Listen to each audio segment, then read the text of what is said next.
입시를 묻다 피기맘.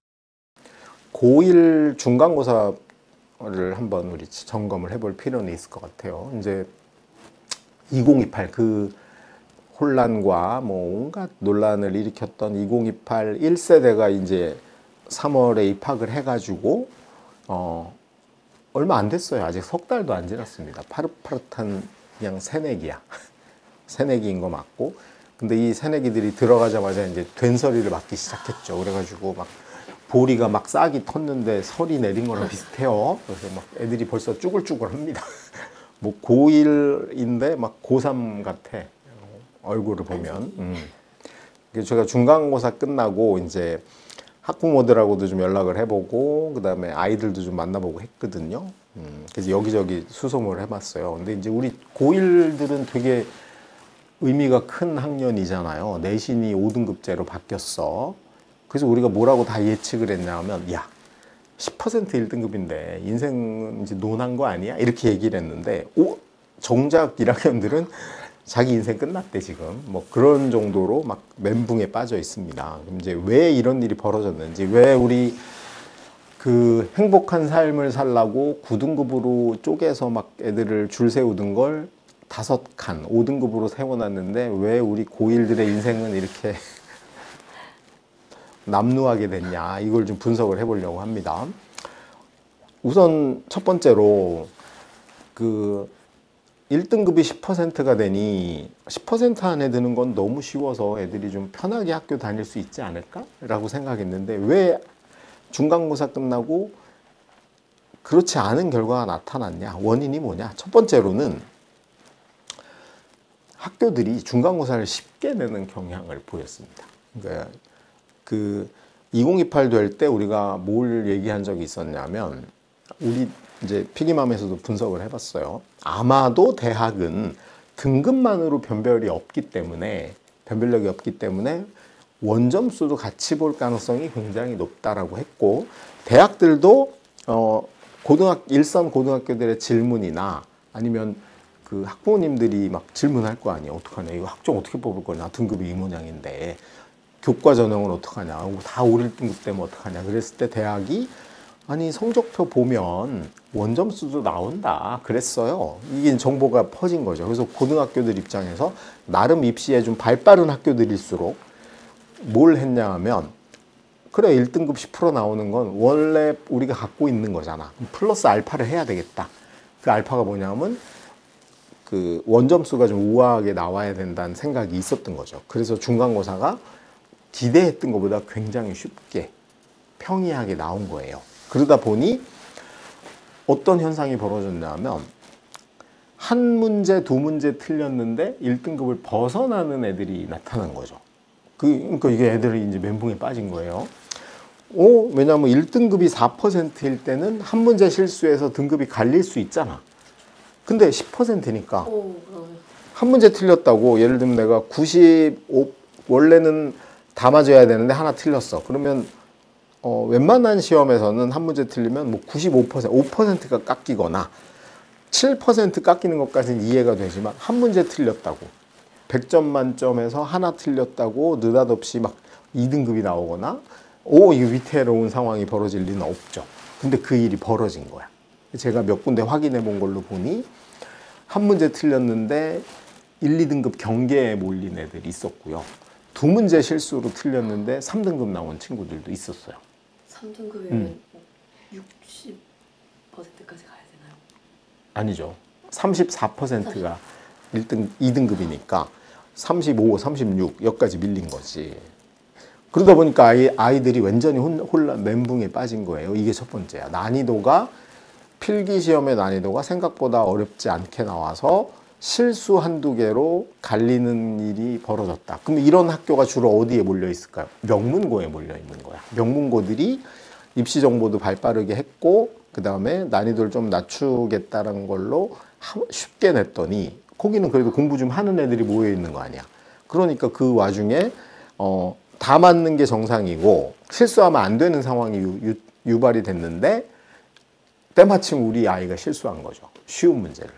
이제 그러면서 떨어진 게 있었고, 두 번째로는 그 2028이 바뀌면서 교육부가 이제 계속 뭘 권고했냐 하면, 야, 고교학점제를 하려면 학교 교육이 거기에 맞춰줘야 되니까 내신 평가에 서논술형의 비중을 한 60%까지는 높였으면 좋겠다라고 계속 권고를 했어요. 그러다 보니 이번 중간고사에 중학교 때는 경험해보지 못한 서논술형 문제가 늘어났어요. 늘어났어. 근데 단답형은 우리가 주관식, 자, 우리 공부를 좀 해봅시다. 우리가 이제 부모님 세대는 두 가지밖에 없어. 객관식, 주관식. 기준이 네. 객관식이냐 주관식이냐. 근데 용어가 이제 객관식이라는 용어를 요즘 잘 안 써요. 뭐라고 쓰냐면 선택형이라고 합니다. 그래서 우리 부모님 세대는 사지선다. 오지선다였나? 오지선다. 오지선다. 옛날에 사지선다가 오지선다로 됐고, 이것도 괴롭히는 거지. 애들을 난이도를 높이는 거예요. 막 팔지선다 하면 죽으란 얘기잖아. 오지선다가 돼서 이런 걸 객관식이라고 안 부르고 선택형이라고 불렀어요. 선택형과 주관식. 근데 주관식도 그렇게 안 불러. 요즘은 뭐라고 부르냐면 단답형과 서논술형 이렇게 부릅니다. 그러니까 구분해 보면 단답형은 뭐예요? 답만 쓰는 거야. 자, 삼국을 통일한 나라가 어디예요? 그러면 신라라고 쓰면 되는 거야. 근데 서논술형은 뭐냐면 문장으로 표현을 해야 돼. 그래서 이제 거기에는 서논술형 문제에는 삼국을 통일한 나라가 어디예요? 이런 후진 문제는 안 나오는 거죠. 뭐가 나와? 신라가 삼국을 통일하게 된 과정을 서술하시오. 그러면 뭐 나당연합을 하고 어쩌고저쩌고 해서 해야 돼라고 써야 되는 겁니다. 이게 서술형이고, 논술형은 뭐냐면 거기에 자기 생각을 붙여야 되는 거야. 그러니까 이제 난이도가 선택형, 단답형, 서술형, 논술형 이런 단계로 높아지는 거죠. 근데 이제 이걸 묶어가지고 서술형과 논술형이 되는 걸 늘려라 라가 된 거죠. 그러니까 이게 늘어난 거야. 그래서 아이들이 이제 중3들은 중학교 때는 객관식과 주관식 이런 개념밖에 없었어요. 그러다 보니 단답형밖에 없었던 거야. 근데 이제 갑자기 느닷없이 네 생각을 써라도 나오고 과정을 서술해라, 원인이 뭐냐 이런 걸 묻기 시작하는 거죠. 그러다 보니까 뭐 애들 감점 당하고 뭐 어떤 애들은 문장으로 안 쓴 거야. 그냥 뭐 예를 들면 삼국통일을 하면 나당연합 결성, 협공 뭐 이런 식으로 기록을 하다 보니 감점이 나오는 거죠. 그리고 논술형이나 서술형에는 출제 의도가 명확해요. 단답형은 누가 봐도 문제가 단순합니다. 답이 단순해. 근데 서논술형은 문제 구성 자체도 의도를 파악하는 능력이 들어가야 돼요. 그러니까 이러다 보니까 아이들이 그 연습이 덜 돼서 실수한 경우가 있었죠. 그리고 솔직히 내신학원을 다닌다고 하더라도 출제 의도까지 다 인지해서 아이들을 연습시킬 시간이 부족해. 그러다 보니까 그 짧은 기간에 하면서 이제 자기 미숙함이 드러나서 감점당한 현상이 있는 거야. 그러니까 예를 들면 시험도 쉬웠는데 서술형이 또 단답형하고 선택형과 달리 배점이 높아요. 막 10점짜리를 했는데 감점이 6점 당했어. 이러면 자기는 애들 입장, 특히 중학교를 갓 졸업한 우리 고1들 입장에서는 어렴풋하게 맞추면 맞았다고 생각해요. 그러고 있는데 갑자기 성적표를 받아봤더니 감점이 6점 되고 실수를 하나 틀려가지고 2등급이야. 와, 완전히 미치는 거죠. 그리고 당장 내일 모레, 그러니까 중간고사 성적표 받고 나서 2달 후에 기말고사예요. 이러다 보니까 아이들이 멘붕에 빠진 거죠. 그 다음 세 번째가 결정타인데, 지금 고1들의 삶이 피폐해진 이유는 여기까지도 힘들어. 그러니까 엎친 데 덮친 거죠. 근데 여기다가 위에서 찍어 눌러. 뭐가 누르냐면 지금 5월은 무슨 계절이에요? 수행평가의 계절인 거야. 그래서 수행평가도 고교학점제가 됐다는 미명하에 작년보다 늘었어요. 왜냐면 변별력도 없고, 그 다음에 정시도 뭐 10% 줄이는 거 허용해 준다고 했지, 교과 전형은 애매하지, 그러니까 학종으로 가야 된다고 막 학교도 불을 켰고, 애들도 그렇게 생각을 하니까 학교마다 뭔가 수행평가 내지는 세특을 잘 써야 된다는 부담감이 커져서 아이들한테 어마어마하게 푸시를 하고 있습니다. 근데 문제는 뭐냐면 이놈의 수행평가는 내신 점수에 들어가지는 않는다는 거예요. 들어가도 기본 점수가 너무 높아서 수행평가를 그렇게 열심히 안 해도 솔직히 내신 등급의 변화가 있지는 않은 거야. 그 다음에 수행평가를 아무리 열심히 해도 내가 서술형에서 감점당한 6점을 만회해 주지 않아. 근데 애들은 이걸 몰라요. 그러다 보니까 이거 안 하면 자기 내신 등급 떨어진다는 생각하에 너무나 하중을 많이 받는 거야. 그러니까 사실은 수행평가를 해야 되는 부담이 1 정도, 대입에 결과적으로는 1 정도밖에 영향을 미치지 않음에도 불구하고 지금 고1들은 100 정도의 부담을 갖고 이걸 하고 있는 거예요. 근데 그 와중에 시험 유형도 약간 변화가 있었고 변별력도 그렇게 높지 않은 구조의 내신이 이제 2달 후에 기다리고 있어. 이걸 어영부영 하다 보면 1달밖에 안 맞는 조건과 상황인데 우리 애들은 스트레스 받으면서 이걸 하고 있는 거죠. 지금 뭐 해야 되냐면 전 수행평가 다 때려쳐야 된다고 봅니다. 뭐 해야 되냐면 내가 서술형, 논술형의 답안 작성의 미흡함이 뭔지를 가지고 연습을 해야 되고요. 그 다음에 난이도가 뭐 물론 기말고사가 중간보다는 약간 어려울 수는 있겠지만 한두 개 실수로 이걸 망하는 일은 없어야 되는 연습하고 준비를 해야 될 시간도 부족한데 이것까지 삼중고로 겪고 있는 거죠. 이제 이런 문제가 지금 우리 이 계절의 여왕인 5월에 우리 청운의 꿈을 안고 입학한 고1 신입생들을 정말 고3보다 더 찌들은 삶을 살게 만드는 실질적인 도움은 안 되는데 요식행위로 해야 되는 수행평가 내지는 비교과 관리가 그냥 2, 3중의 고통을 주고 있는 현실에 몰려 있다는 거야. 그래서 이제 어떻게 해야 될 것이냐. 중간고사가 쉬웠으면 당연히 기말은 지금보다 어려워집니다. 그러니까 오히려 그 내신 대비를 좀 더 치밀하게 해야 된다는 거예요. 그리고 이제 올해 중3들 제가 가만히 지켜보니까, 그러니까 작년 중3들, 올해 1학년들 가만히 지켜보니 무슨 현상이 있었냐면, 과목별 편차가 더 커지고 있다는 거야. 특히 올해 고1부터 2028 세대는 수능의 변화가 있었잖아요. 그러다 보니까 사회의 중요도가 과학의 중요도하고 비교했을 때 더 커진 거예요. 그러니까 예를 들어서 특히 이과학을 준비하는 학생들이 훨씬 많으니까, 그럼 옛날에는 과학만 잘해도 뭔가 비빌 언덕이 있었지만 이제는 사회도 웬만큼은 해줘야 되는 시점이거든요. 근데 그런 준비가 제대로 안 된 거예요. 그러다 보니까 수학과학은 지나치게 많이 과잉 선행을 했어. 그래서 솔직히 제가 계속 얘기하지만 공통수학 1, 2를 나는 왜 이렇게 심화를 해야 되는지 이해가 안 됩니다. 왜냐면 공통수학 1, 2는 고1 내신에만 나오고 수능 과목이 아니야. 근데 이거를 막 지나치게 과잉 학습을 했는데 시험은 쉽게 나왔어. 그러니까 자기가 중3 때 내내 심화했던 막 이상한 문제는 내신에서는 안 보이고, 그 다음에 별로 안 중요하고 저건 기껏 암기 과목이니까 대충 해도 돼야 되겠다는 사회는 4학점이야. 근데 그거는 자기가 미리 학원 다니면서 선행했던 효과가 전혀 없죠. 왜? 선행을 안 했으니까. 그래서 그거는 본인이 생각했던 공부 잘하는 애들 그룹이나 중학교 때 생각했던 야 쟤는 맨날 놀기만 하는 애들 그룹이나 똑같은 조건에서 출발한 거예요. 그러니까 결론은 내가 미리 대비하고 준비했던 과목은 생각보다 쉽게 나오고 한 개도 준비 안 한 과목은 동일한 조건에서 해야 돼. 그럼 걔네들은 언제 결정나냐 하면 입학해서 시험 볼 때까지 2달간 누가 열심히 했냐가 결판이 나는 거야. 근데 상위권 아이들은 입학해서도 무슨 과목 위주로 공부했을까요? 수학이랑 과학 위주로 공부했어.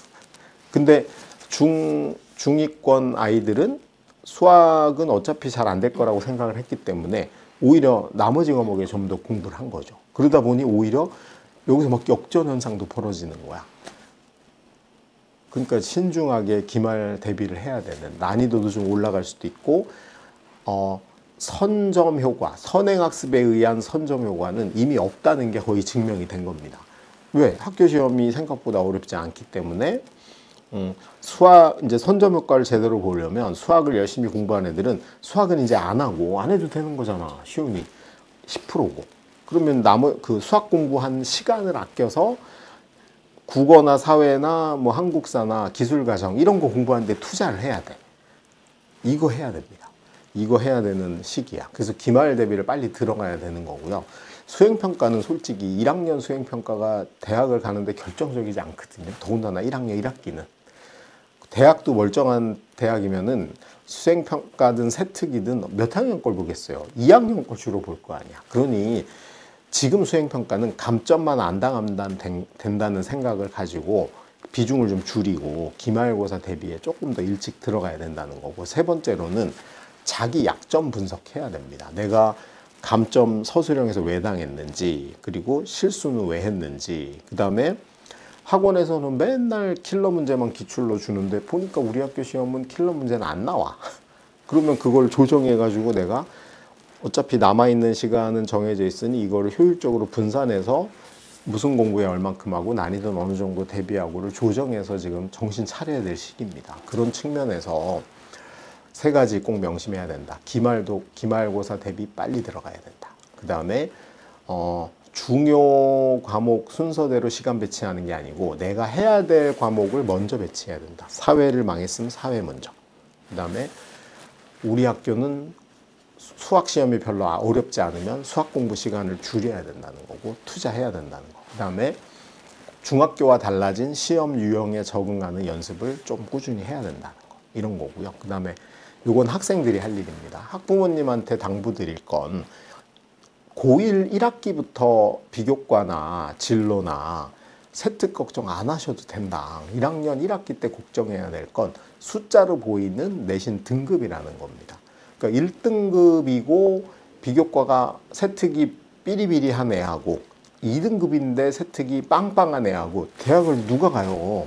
일단 지금 5등급제에서 내신이 2등급 나왔다는 건 거의 절망에 가까운 거예요. 아무리 그러니까 과거에 9등급제에서 2등급이 비교과가 좋으면 내신이 적어도 6, 7%는 되고 비교과도 좋네? 1등급 대우를 해줘도 되겠다라고 대학은 판단을 합니다. 근데 10%에서 2등급이 되면 얘가 내신 20% 30%대인 아이인데 비교과는 빵빵하네? 그러면 애가 이상한 애 아니야. 왜?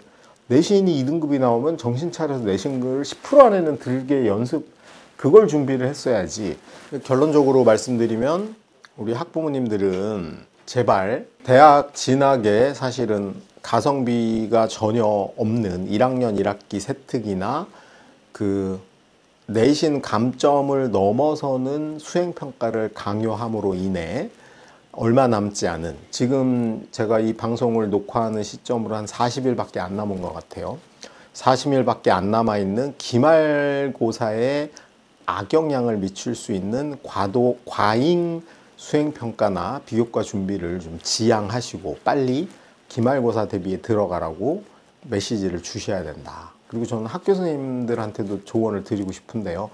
뭐 제 말을 들을 리는 없겠죠. 학교 선생님들도 1학년 1학기만큼은 솔직히 과도한 그 수행평가나 과도한 비교과 공세를 좀 그만하시는 게 17살 먹은 아이들이 실제로 너무나 과도한 중압감을 지금 갖게 되는 사태를 좀 방지하는 게 아닐까라는 생각이 듭니다.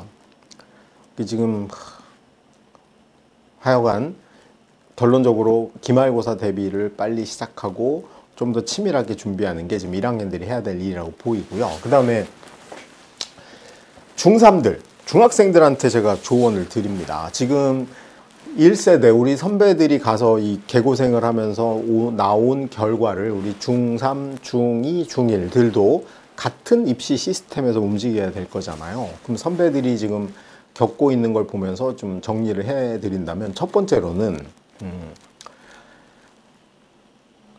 번째로 명심하셔야 될 건 뭐냐면 적어도 국영수과 사회의 균형 학습 능력은 있어야 된다. 너무 수학만 하거나 너무 과학만 하거나 너무 영어만 하거나 이건 아니다. 그래서 적어도 국영수과 내가 5과목 정도는 일정한 균형 감각은 가져가야 되고 거기서 내가 수학을 좀 더 해야 된다. 이런 거는 필요하지만 사회 공부하는 걸 희생해서 국어를 했을 때 또는 사회 공부하는 걸 희생해서 수학을 했을 때 반드시 1학년 내신에서 후과를 겪게 된다. 이걸 좀 명심하셨으면 좋겠어요. 첫 번째로는 적어도 국영수과 사회 5과목에서 균형 있는 학습 역량은 필요하다. 근데 그걸 잘하려면 중학교 내신 때 사회 공부 또는 한국사 공부, 역사 공부 이런 것들을 좀 잘 정리하면서 그 학습 역량을 키울 필요는 있는 것 같고요. 두 번째로는 특히 공통수학이죠. 공통수학을 과도하게 선행학습하기보다는 빨리 대수나 미적분을 하시는 걸 권하고 싶습니다. 왜냐하면 우리 1학년들은 절감하겠지만 고등학교 교복을 입는 순간 선행학습 한다는 건 불가능합니다. 당장 내신 수행평가 하다 보면 겨울방학이야.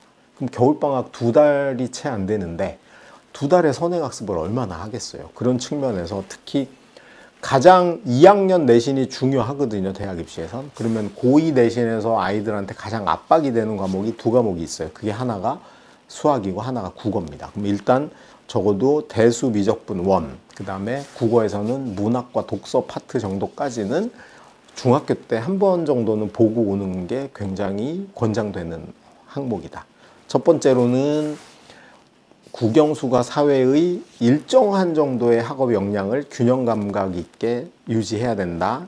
두 번째로는 선행을 공통 수학의 과잉된 선행과 심화를 하기보다는 기본적으로 공통 수학에 대한 개념과 틀거리가 완성이 됐으면 빨리 대수나 미적분 1 그리고 문학, 독서 쪽으로 좀 2학년 수학, 국어, 내신까지를 좀 하는, 어차피 우리가 사교육을 통해서 선행을 하고 학원 다니고 자기 공부할 시간은 정해져 있는데 그 정해진 시간을 쓸데없이 공통수학을 과도하게 선행하는 데 시간을 더 쓰지 말고 오히려 빨리 2학년 내신의 수학, 국어 범위로 넘어가시는 걸 권장드리고 싶고요. 그 다음에 세 번째, 시험 적응 능력을 좀 빨리 높이는 게 필요한 것 같아요. 그러니까 수능 적응력은 우리가 학원 다니면서도 수능 기출 문제를 계속 풀어보고 이런 건 하거든요. 근데 의외로 고1 내신 적응 능력이 너무 떨어진 애들이 많다라는 걸 이번에 또 한 번 절감을 했어요. 그러니까 저는 우리 중학교 3학년, 2학년들은 고1 내신 문제를 많이 기출 문제를 풀어볼 걸 권하고 싶습니다. 특히 이제 뭐 자사고나 학군 지역이나 명문 고등학교 가고 싶다라는 생각이 있는 상위권 학생들은 내가 공통수학 1을 배웠으면 거기에 해당되는 그 좀 명문 학교, 고등학교들의 기출 문제를 어떤 방식으로든 구해서 좀 풀어봐서 서술형, 논술형의 대응 역량도 좀 키우고, 그 다음에 시간에 대한 타임 어택, 예를 들면 시간 안에 50분 안에 25문제를 풀어야 되는 학교들도 있거든요. 이제 그런 데 대한 적응력을 좀 높여놓을 필요는 있는 것 같아요. 이 1, 2, 3를 하셨으면 좋겠고요. 그 다음에 학부모님들한테 말씀드리고 싶은 건 학원들이 하란 대로 무조건 해가지고는 해결되지 않는다. 현명하게 움직일 필요는 있다. 그래서 첫 번째로 말씀드리고 싶은 건 고1 입학하는 순간 선행학습하는 거 불가능하다. 두 번째로 심화해야 될 과목과 너무나 극심한 심화까지는 필요 없는 과목에 대한 구분을 잘 해야 된다는 거. 세 번째로 수학만 잘하면 대학 간다는 환상을 좀 빨리 깨셔야 된다. 수학은 중요한 과목이긴 하지만 수학이 전체 대학 입시에서 차지하는 비중은 절대로 30% 이상이진 않다. 수학이 대학 가는데 미치는 영향력은 최대 30% 정도다. 나머지가 국어,